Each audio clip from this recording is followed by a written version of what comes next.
Bueno, hermanos, llegó el momento de predicar la palabra del Señor. Si estamos hablando del libro de Romanos y si Dios quiere todo este año lo vamos a seguir haciendo. Estamos en el capítulo 2, esto es lo que vamos a comenzar a leer hoy.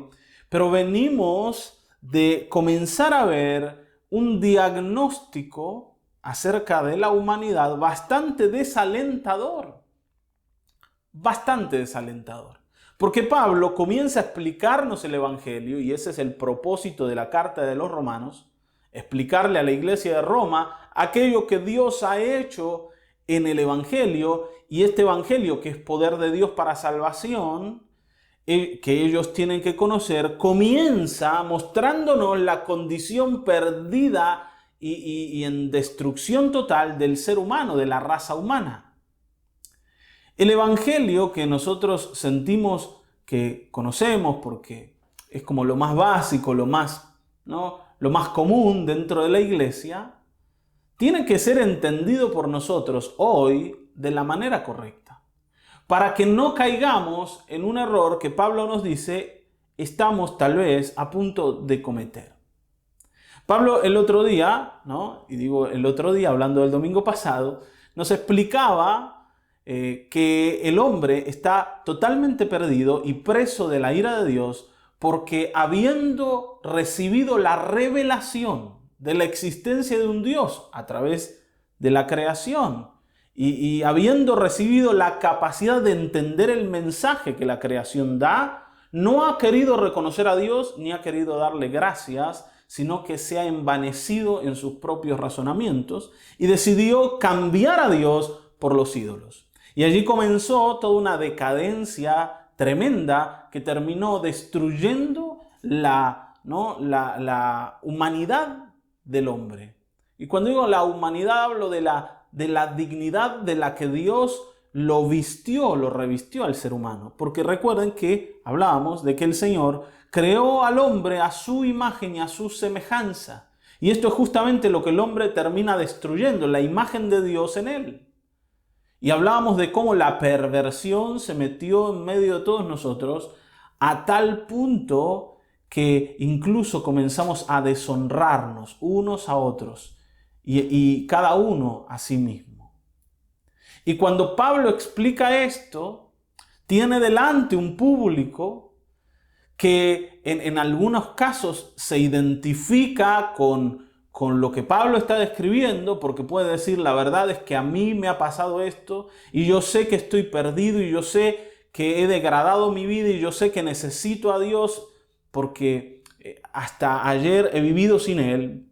Pero también había otra parte del público que decía a la prédica de Pablo un gran amén. Pablo, estamos de acuerdo con vos. Todo esto que Pablo describe en el capítulo 1, versículo 29 al 31, es lo que ellos decían que estaba pasando en el mundo. Que había gente perversa, que estaban totalmente llenos de maldad, llenos de envidia, de murmuración, de contiendas, de peleas. Todo lo inmoral había ganado terreno. Y ellos decían, Pablo, esto no nos hace bien.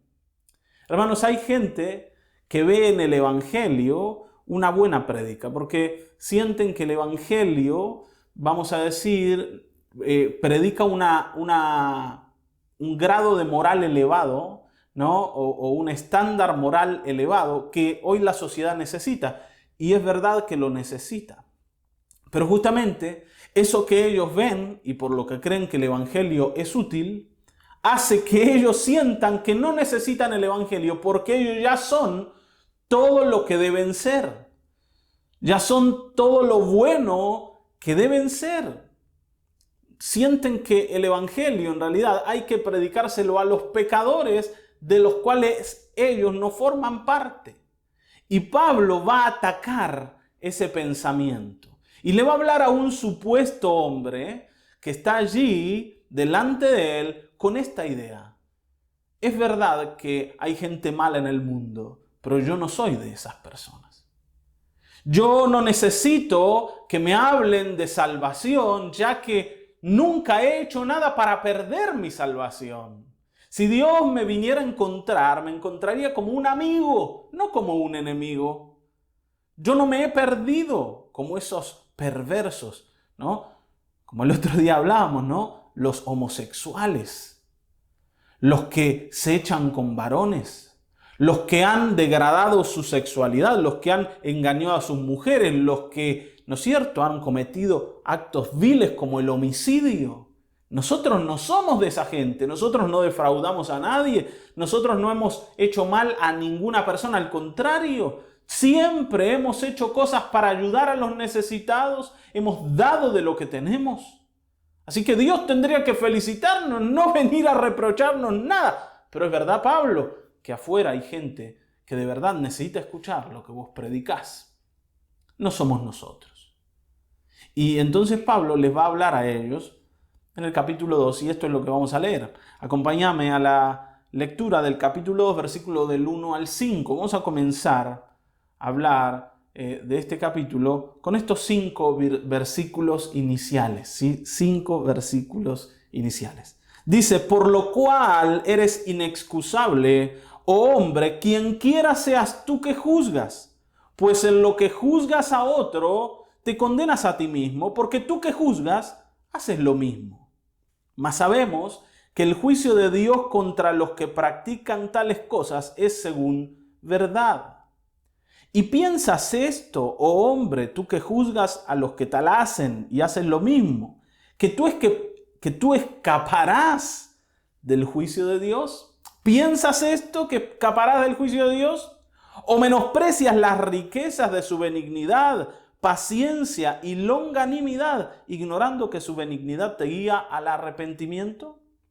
Pero por tu dureza y por tu corazón no arrepentido, atesoras para ti mismo ira para el día de la ira y de la revelación del justo juicio de Dios. Y esto es lo que Pablo le va a decir a este supuesto hombre que él siente está delante de él, diciendo, yo no necesito el evangelio porque yo no soy tan malo como aquellos de los que has hablado. Y Pablo le va a decir, así que vos que juzgás a los malos y que sentís que hay gente de verdad perversa, ¿no te reconoces cuando hablas de ellos? Cuando hablamos, ¿no? En el capítulo 1, versículo 18 en adelante, ¿no te ves? El otro día decíamos que esa era una foto en la que había que reconocerse. Algunos dicen, no, pastor, eso no habla de mí. Y evidentemente Pablo sabía que había personas que pensaban de esa manera. Y sin duda, ¿no? Pablo principalmente está pensando en el pueblo judío, en los judíos que lo estaban oyendo o que lo iban a leer. Pablo sabía que seguramente cuando se lea la carta en Roma iba a haber algún judío que iba a sentir que no era para él lo que se estaba describiendo en ese primer capítulo. Ustedes saben que el judío sentía que más allá de sus actos y de su comportamiento delante de Dios, el simple hecho de ser judío lo hacía acreedor de la salvación. Ellos sentían que ser judío era como un seguro de vida, que les iba a impedir ser condenados. Incluso algunos enseñaban que Abraham se sentaba en las puertas del infierno para detener incluso al más vil de los pecadores judíos, para impedirles que caigan ahí. Ellos suponían que ser judío era justamente el pasaporte a la salvación. Y Pablo sabe que esto es así y por eso les va a hablar a esta clase de gente. Ahora, por supuesto, no son los judíos los únicos que piensan de esa manera. Algunos cristianos hoy también piensan de esta manera. Nosotros por ser cristianos, porque somos los que van a la iglesia, porque estamos o los evangélicos, los que estamos en el camino correcto, no vamos a ser condenados por Dios, porque estamos haciendo las cosas bien. Estamos en la iglesia en la que se predica la Biblia, somos parte de un pueblo que todos los domingos alaba al Señor y esto se supone Dios lo va a tener en cuenta. Y entonces sentimos que nosotros no estamos en la categoría de pecadores en las que Pablo ha incluido a todas las personas, a todos los seres humanos. Está bien. Hay gente así, es verdad, pero nosotros no somos de esos. Ahora Pablo le dice a esa gente, pero tú que estás así, creyendo que no eres tan malo, pero sí juzgando a los que hacen estas cosas, ¿crees que escaparás del juicio? Porque tú que juzgas, en lo que juzgas a otro, te condenas a ti mismo. Fíjense, versículo 1, ¿no? Eres inexcusable porque tú juzgas y en lo que juzgas te condenas a ti mismo porque tú que juzgas haces lo mismo. A Pablo no le molesta tanto el juicio que este supuesto hombre moralista está llevando adelante, sino lo que le molesta es que él se considere diferente a ese pecador al que está acusando. Vieron que nosotros sentimos que hay categorías de pecadores y creemos que las categorías que nosotros tenemos en el interior, ¿no? y como el grado de pecado que nosotros vemos en las personas es el mismo que Dios ve. Dios piensa como yo pienso, entonces seguramente Dios va a condenar a los grandes pecadores, pero a nosotros no nos va a poner en ese, ¿no? en ese mismo lugar, no nos va a juntar con ellos, porque nosotros, como decíamos, no hemos no hemos participado de los grandes pecados de los que Pablo habla. Nunca hemos matado a nadie, nunca hemos engañado a nuestras mujeres. Nunca hemos tratado de hacerle mal a ningún hermano. Pero esa idea que nosotros tenemos no es la idea que Dios tiene. Y poder acusar a alguien que está haciendo las cosas mal no necesariamente dice que nosotros la estemos haciendo bien. Hermanos, el Señor nos dijo muchas veces que el simple hecho de mirar a una mujer y codiciarla en el corazón ya nos convierte en adúlteros. Que el hecho de aborrecer a un hermano y de llamarlo, ¿no?, estúpido, tarado, infeliz, bueno para nada, nos hace homicidas. O sea, lo mismo que lleva a una persona a matar a otro es lo mismo que está produciendo en mi corazón ese deseo de discriminar a mi hermano y de hablarle de esa manera. O sea, lo que le pasa al otro es lo mismo que me pasa a mí, solamente que él ha avanzado un poquito más en el pecado, yo un poquito menos, pero esencialmente somos lo mismo. Ahora, claro, a nosotros nos parece que el poder levantar y poner en medio, ¿no?, y exponer al pecador y exponer la maldad del pecador, de esos pecadores, ¿no? Pecadores, los malos, hace que nuestra maldad no se vea tan negra como la de ellos. Y que el Señor, ¿no?, en la bolsa de pecadores va a elegir a los más oscuros para condenarlos y a los otros, ¿no?, los va a dejar pasar al cielo, el día en que Él quiera tener un pueblo allí que le adore. Y esta es nuestra mirada. Pero dice Pablo, vos que condenás al otro, hacés lo mismo que el otro. ¿Quién de nosotros puede decir yo no he cometido pecado? Yo no soy culpable de nada de lo que Pablo describe en el capítulo 1. Ahí, por ejemplo, Pablo habla de los envidiosos. Mi pregunta es, ¿nunca has sentido envidia de nadie? ¿De veras? Como decíamos recién, ¿nunca has mirado a una mujer o a un hombre y lo has codiciado en tu corazón? ¿O has sentido un deseo de algo por esa persona? ¿Nunca has hablado mal de un hermano? ¿Nunca le has dicho tonto o estúpido a nadie? Hermanos, todos nosotros caemos en la descripción que Pablo hace en el primer capítulo del libro de Romanos, todos. Pero algunos sienten que acusar a los que son, entre comillas, ¿no?, más pecadores que yo o más pecadores que nosotros, nos exculpa delante de Dios y hace que nuestro pecado no se vea con tanta gravedad. Ahora fíjense que Pablo dice en el versículo 2 que el juicio de Dios sobre el pecado y sobre los pecadores no es igual al nuestro. Dice que el juicio de Dios contra los que practican tales cosas es según verdad. O sea, Dios no ve las cosas como yo las veo. Dios no ve las cosas por lo que simplemente aparentan, sino Él las ve en su totalidad. El Señor las conoce en su totalidad. Por eso dice que el juicio de Dios es según verdad, o es en base de la realidad de la vida de la persona y no solo de lo que muestra. Hermanos, todos nosotros conocemos nuestro corazón. Y si nuestras vidas fueran expuestas delante de los demás, estaríamos tan avergonzados, ¿no? Esas cosas que solo nosotros sabemos. Estaríamos tan avergonzados que no se nos ocurriría volver a salir a la calle pensando en lo que los demás, ¿no?, dirían de nosotros. Pero como sabemos que nadie sabe las porquerías que están adentro, salimos confiados y nos mostramos mejores que aquellos que sí han expuesto sus vidas y que sí han predicado su pecado delante de los demás. Aquellos que se han mandado macanas tan terribles, a veces se me mezclan las palabras por hablar rápido, se han mandado macanas tan graves que no las han podido esconder y entonces todos saben lo que han hecho.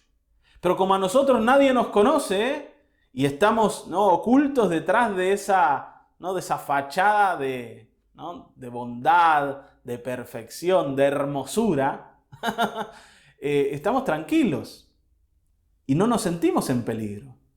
Pero hermanos, créanme que delante de Dios sí estamos en peligro porque Él ve lo profundo del corazón y Él sabe qué es lo que hay en el fondo.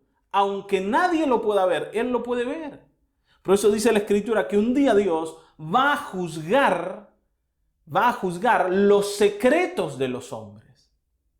Los secretos de los hombres van a ser juzgados. ¿Está bien, no? Y esto no es algo de lo que podamos escapar. Todos nosotros un día vamos a ser expuestos delante de los ojos de Dios. Y siempre que Dios juzga, juzga con justicia y con verdad. Ahora, vuelvo a decir, aquellos que nos sentimos mejores que los demás, creemos que la justicia que tenemos, que las buenas cosas que hemos hecho, nos van a alcanzar para aplicar el ingreso al cielo. Es como que me va a alcanzar con el 4 que yo puedo dar. Pero la única justicia suficiente para que yo pueda entrar a la presencia de Dios es la justicia que el mismo Dios tiene. O sea, el nivel de justicia que yo tengo que tener es el mismo nivel de justicia que Dios tiene. Por eso, el único ser humano que puede entrar delante de la presencia de Dios es aquel que recibe la justicia que solo Dios puede proveer, porque es imposible ganarla por nuestros propios medios. Es imposible. El nivel de justicia que yo necesito jamás lo voy a poder entregar, jamás lo voy a poder ganar, jamás lo voy a poder elaborar con mis propios actos. No se puede. Está bien, ¿no? En el cielo solo entran personas que son como Dios. Y por eso nosotros tenemos que recibir esto, y esto se recibe por fe. Pero aquellos que sienten que han hecho cosas valiosas, y que esas cosas valiosas también Dios las va a valorar, y va a levantar lo lindo y lo que brilla en la vida, y va a dejar pasar, ¿no? Así va a hacerse el sota con las cosas malas. Creemos que la fe no es tan necesaria, porque nosotros somos buenos. Claro, ¿no? El que está colgado de una pata, a punto de caer en el infierno, más vale que crea, porque es lo único que le queda. Pero nosotros tenemos buenas cosas. Pero hermanos, Dios nos ve en la verdad de la vida, en la realidad de la vida. Y esas cosas horribles que pasan en el corazón, también Dios las ha visto. Y Dios las va a juzgar. Fíjense que aquí dice en el versículo 2 que el juicio de Dios contra los que practican tales cosas es según verdad. O sea, Dios va a juzgar esas cosas, no las va a dejar pasar. No sé por qué nosotros creemos que Dios va a tener una balanza enorme ahí en su presencia y va a poner las cosas buenas de un lado y las malas del otro. Y va a ver qué pesa más. Y si pesan más las malas las va a olvidar. Incluso más, nosotros los cristianos usamos algunos textos bíblicos para justificar esa posición, como que el que está en Cristo, nueva criatura es, las cosas viejas pasaron, o sea, Dios se las olvida y todas son nuevas. Hermanos, todo lo de tu pasado, Dios lo ha olvidado. Llegaste a la iglesia, hiciste una oración de fe, ya está. Y entonces, ¿qué creemos? Que el Señor va a hacer la vista gorda a los problemas que tenemos, que de verdad tenemos. Y ese texto habla de algo más profundo que simplemente un olvido de Dios sobre el pecado del hombre. Habla de alguien que se ha regenerado por la fe. Pero se ha regenerado por la fe porque primero pudo reconocer que estaba perdido. Y esto es lo que hoy debemos reconocer. Que no nos refugiemos en la moralidad para enfrentarnos al Señor, sino que podamos reconocernos igual que los más pecadores, y vuelvo a decir entre comillas, porque para Dios no existen más o menos pecadores, solamente existen pecadores y justos. Delante de Dios no hay más y menos en niveles de pecado. Los que delante de Dios son pecadores van a recibir el mismo juicio, todos ellos. El juicio de Dios sobre los que practican tales cosas. Los que nosotros llamamos los peores van a estar en el mismo lugar que nosotros si no nos arrepentimos y si no creemos en el Evangelio. Así que hoy es tiempo de abandonar esa idea de que nosotros no vamos a pasar por ahí por lo que somos o por quienes somos. Y vuelvo a decir, evidentemente, Pablo le está hablando a la nación judía, no solo a ellos, pero principalmente a ellos. Y por eso después va a mencionar directamente a Israel como un pueblo que se ha creído exento del juicio. Ahora fíjense, versículo 3 dice, ¿y piensas esto? Oh hombre, tú que juzgas a los que tal hacen y haces lo mismo, ¿que escaparás del juicio de Dios? El otro problema que tenemos, aquellos que pensamos que las obras nos van a salvar, es que sentimos que hay una posibilidad de escaparnos del juicio, tratando de mostrar una vida mejor que la que viven aquellos que están sin ningún tipo de conciencia moral.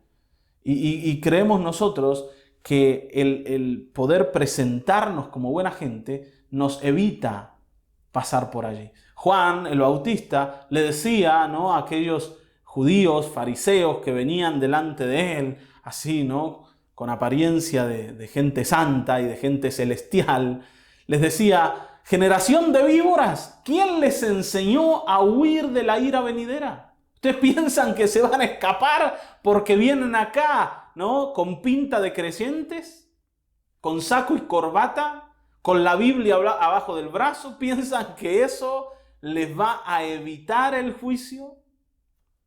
¿No? ¿Piensas esto? Tú que juzgas a los demás, ¿que vas a escapar? Y vuelvo a decir, a veces nuestra herramienta para sentirnos fuera del juicio de Dios es tomar a uno que es mucho más pecador que nosotros y exponerlo.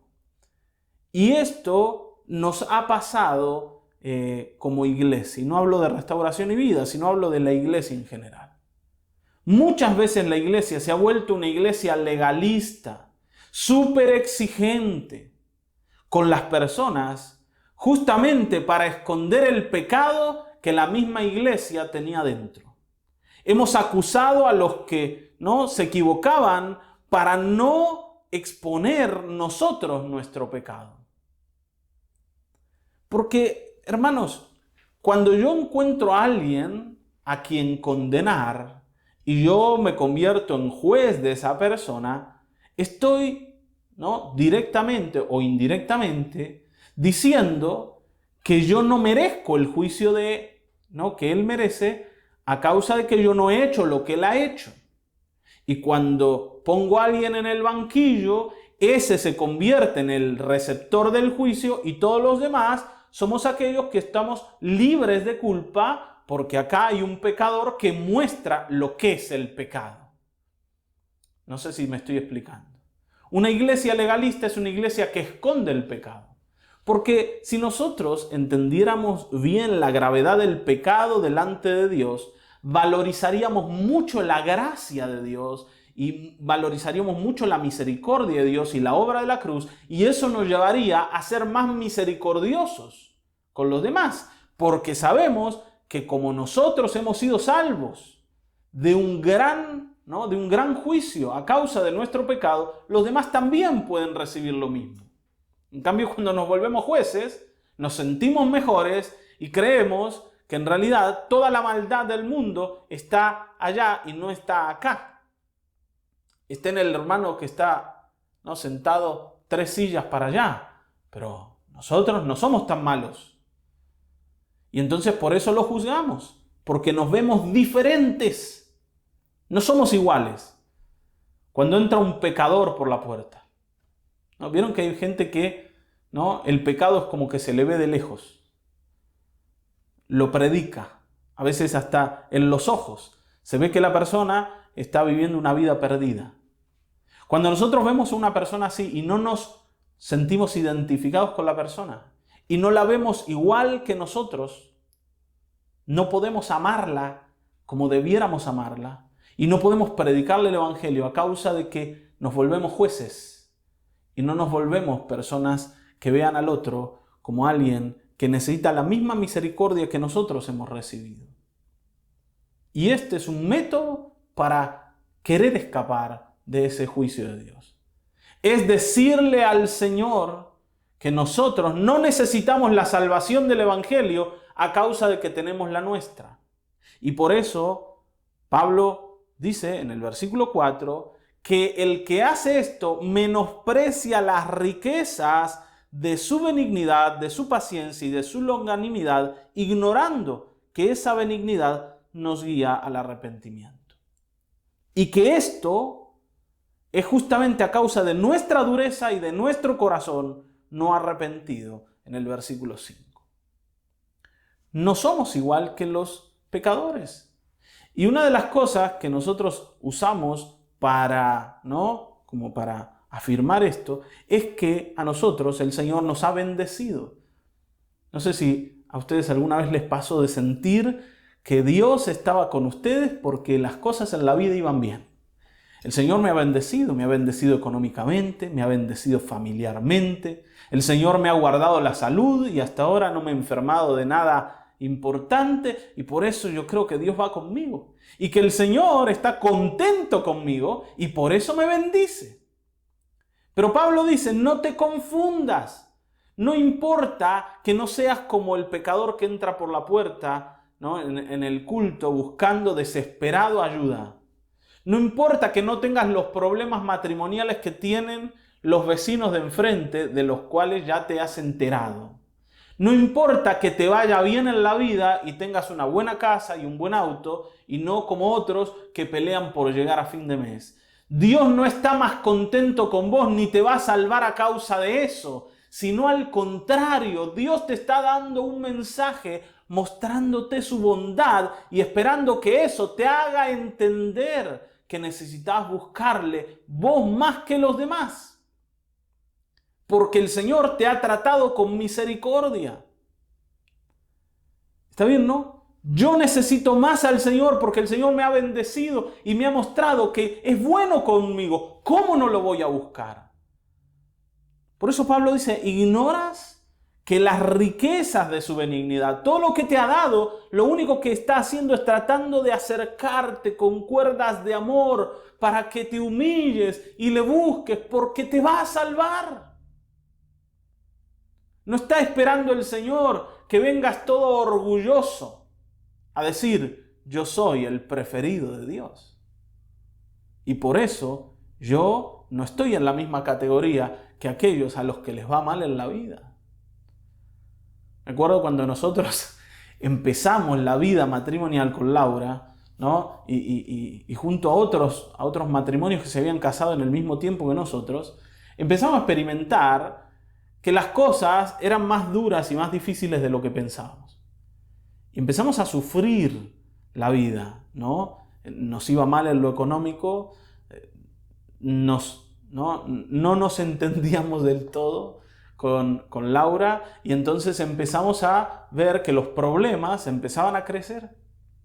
Y había algunos hermanos, ¿no?, después de vernos fracasar muchas veces en muchas cosas, que nos decían, y tenía pinta de que la cosa no iba bien, algo están haciendo mal. Y el hermano nos juzgaba a nosotros como gente que estaba pecando de alguna manera, y por eso Dios no nos bendecía. Y esto no es para acusar a nadie, al contrario, es para decir que así somos todos nosotros. Porque cuando nos toca estar del otro lado, no cuando nos va mal. Porque, ¿vieron? Incluso al que le va mal también a veces siente lo mismo. Dios debe estar en mi contra y por eso no me bendice. Ese pensamiento hace que el día en que Dios me bendiga, yo voy a sentir que todo está bien y que el juicio de Dios ya no es para mí. Y que Dios no me va a contar con los pecadores a causa de que me ha hecho vivir una buena vida. Pero no tiene nada que ver una cosa con la otra. Al contrario, el Señor quiere que le conozcamos y por eso nos extiende tiempos de bendición y de misericordia. Y esto es lo que Pablo les decía a gente inconversa en el capítulo 14 del libro de Hechos, cuando dice: el Señor, aunque no se ha revelado todavía a ustedes, nos ha dado, aunque no se ha revelado en su totalidad, no nos ha dejado sin testimonio al darnos tiempos fructíferos, haciendo llover sobre nosotros, sobre nuestros campos y permitiendo que cosechemos y que recibamos lo que necesitamos para vivir. Y nos ha dado buenos tiempos. Hermanos, todos nosotros necesitaríamos que Dios permita que llueva fuego y azufre del cielo y que nos queme y nos destruya totalmente. Pero que el Señor nos dé un buen clima y nos dé la oportunidad de seguir adelante y de disfrutar y de irnos de vacaciones y de estar en la playa y decir: qué hermoso todo esto. No quiere decir que Dios nos mira con buenos ojos cuando en realidad estamos expuestos a su juicio por nuestro pecado. Debiéramos al contrario decir: Señor, has sido tan bueno y nosotros somos tan pecadores que hoy queremos abandonar esa idea de dejarte y de buscar a los ídolos para venir y arrepentirnos de todo corazón y decirte que sin ti estamos perdidos. No hay manera, hermanos, de lograr salvación si no reconocemos esto y si sentimos que nosotros vamos a quedar exentos del juicio de Dios. No hay ninguno de nosotros que vaya a quedar afuera de ese juicio, a menos que podamos venir a creer por la fe en este evangelio que nos es predicado. Ahora, Pablo dice que nuestro corazón es lo suficientemente duro y hay tan poco arrepentimiento que hemos decidido ignorar esto que Dios nos está dando. Y la palabra ignorar tiene que ver con mirar hacia otro lado, con no apreciar, con no estimar su bondad, para seguir en lo nuestro y seguir pensando en que nosotros no necesitamos un Dios salvador, ya que hemos hecho lo suficiente para salvarnos por nuestros propios medios. Y por eso dice, por eso estás juntando, estás atesorando, como metiendo en el banco, ¿no? Haciendo ahorros de ira para el día en que Dios manifieste su ira sobre el mundo entero. Lo que está diciendo es: a vos el Señor te va a tratar con mucha más saña y con mucha más rigurosidad que a ese pecador al que señalás constantemente. Porque siendo igual que él, te crees mejor. Siendo igual, te ves, ¿no?, como hermoso y lindo y pensás que Dios piensa de esa manera. Crees que el Señor te va a premiar cuando en realidad estás a punto de caer en las manos terribles del Dios Todopoderoso, el que es fuego consumidor. Pero el Señor sigue dándonos la oportunidad del arrepentimiento. Salgamos de ese pensamiento. Salgamos de ese pensamiento. Hermanos, si Dios nos ha bendecido, tenemos que rápidamente correr a sus pies y decir: Señor, yo te necesito. Yo te necesito. A veces uno, vuelvo a decir, piensa, ¿no? ¿Por qué el Señor no me bendice? ¿Y por qué el Señor no me da? Y cuando me da, siento que me da porque me lo gané. Pero Dios no nos da porque nos hemos ganado algo, sino porque nos ama. Y su amor quiere llevarnos al punto en que entendamos nuestro pecado para también ahora creer en el Evangelio y poder recibir todo lo que Cristo hizo para los pecadores.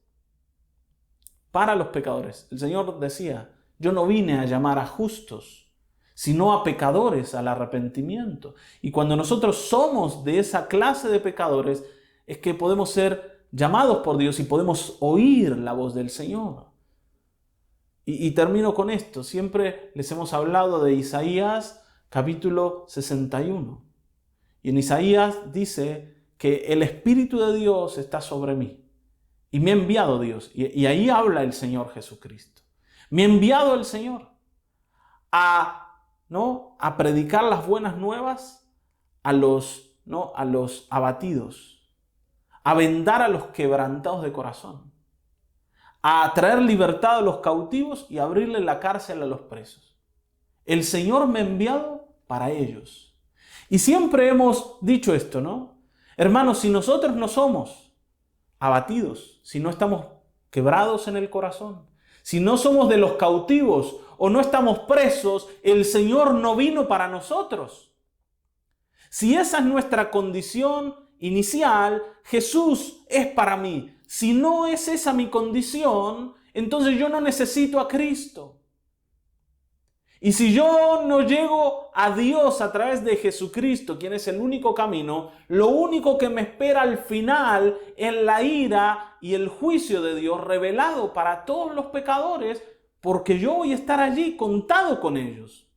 La única manera es que yo hoy reconozca mi pecado para que yo pueda buscar al Señor y no que lo tenga que reconocer totalmente avergonzado el día en que Dios exponga mis secretos delante de toda la humanidad en su presencia, habiendo yo pensado que eso nunca me iba a ocurrir.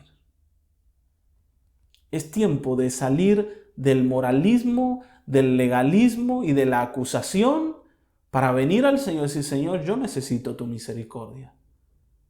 Porque aunque tal vez no ha avanzado tanto el pecado en mi vida, aunque no ha avanzado tal vez como ha avanzado en la vida del otro, eso no me hace mejor. Y eso no me exculpa, ni me hace justo. Lo único que yo puedo recibir para convertirme en justo es el sacrificio de Cristo en la cruz. Y lo quiero. Así que es tiempo de que vengamos a Él arrepentidos, humillados, y que abandonemos la idea de juzgar a aquellas personas a las que hemos juzgado hasta hoy. No hay categoría de personas. No hay buenos y malos. No hay santos y pecadores. Todos estamos en la misma categoría y todos necesitamos al mismo Salvador. Prediquemos la misericordia de Dios, agradezcamos la bondad de Dios en nuestras vidas si es que nos ha bendecido, y vengamos arrepentidos y llenos de fe para encontrar a Cristo. Y de esto mismo hablemosle a aquellas personas que las vemos destruidas en el pecado. Porque esto es lo que el Señor nos ha mandado a hacer. Amén. Vamos a orar. Padre, en el nombre precioso de Jesucristo, no queremos caer en el error de vernos como mejores, de vernos, Señor, como personas de una categoría más alta o de una moral más elevada que aquellas personas perdidas en el pecado en el mundo. No nos permitas pensar que porque vamos a la iglesia y porque hemos oído la prédica de la Escritura durante tantos años, eso nos justifica. No nos permitas creer que porque tú nos bendices, eso habla de que estás a favor nuestro y nos miras con buenos ojos. Que lo que nos valorice y lo que nos dé alegría sea el haber recibido el sacrificio de Cristo por la fe. Y predicar esto sea nuestra realidad. Y hablarle de esperanza a la gente sea lo que prediquemos. Que no haya juicio en nuestra boca, sino misericordia. Y si no la hay, que hoy podamos entender el Evangelio como debemos entenderlo, para que, Señor, seamos librados realmente de la ira de Dios. En el nombre de Jesucristo. Amén, amén, amén.